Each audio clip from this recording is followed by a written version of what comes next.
Welcome to Night Sky Notebook. My name is Peter Detterline, and this is what's happening in the sky for September 2022.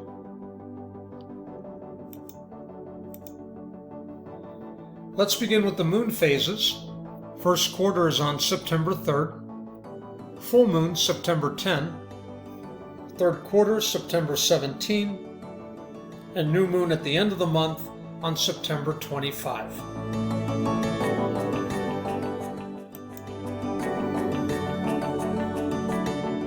The moon and the bright star Antares are going to start the month and finish the month. So on September 3rd, look for this around 8:30 p.m. off in the southwest. Antares means rival to Mars. It has a reddish color and about the same brightness as Mars. And due to being in the ecliptic, the sun's path when Mars gets close, it's kind of interesting to see Antares and Mars together, to compare them. Mars is nowhere near Antares, but the moon is, and you'll be able to check out that beautiful star and look at the moon phase. So take a look at that moon phase with Antares at the beginning of the month and then at the end of the month to see how that moon phase will change. Think about it. Is the moon going to appear larger or smaller by the end of the month when it passes by Antares again?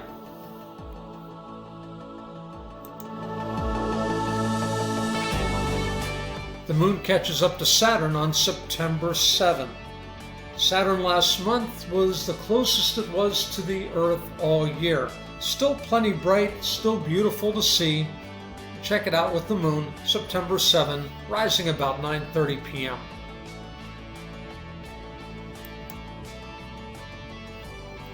On September 11th, the moon and Jupiter are together. This is Jupiter's month. Saturn was at opposition. Closest it is to the Earth last month. This month, it's Jupiter's turn. So you'll be able to see Jupiter and the moon rise together on September 11th. Looks like a full moon. Just one day past, so it'll still look very, very full. Beautiful to see.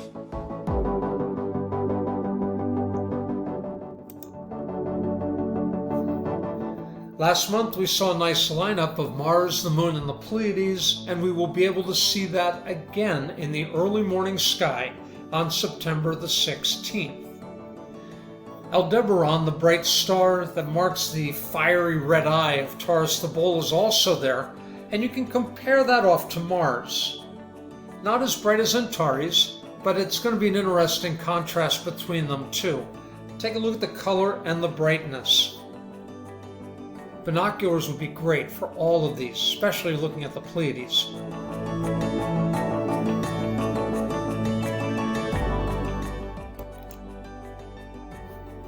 The first day of autumn, the autumnal equinox, September 22nd, officially begins at 9:04 a.m.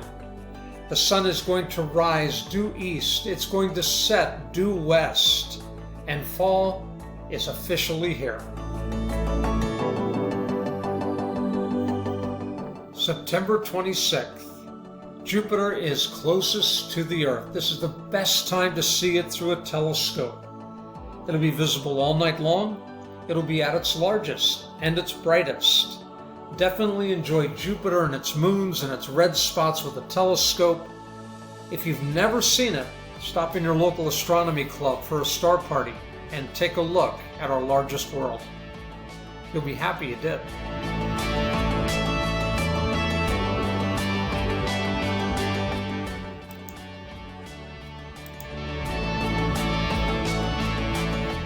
And once again at the end of the month, the moon comes back to Antares.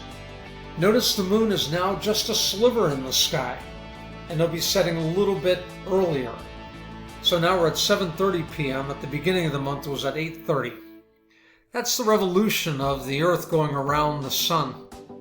As Antares sets, Orion is rising. The two of them got into a battle and didn't work out well really for either one of them, so they were separated. They're never in the sky at the same time. Enjoy the last moments of Antares as we start working into fall and winter time with Orion the Hunter. That's it for September 2022. For more information, check out my blog at Night Sky Notebook. And I will see you next month. Keep looking up.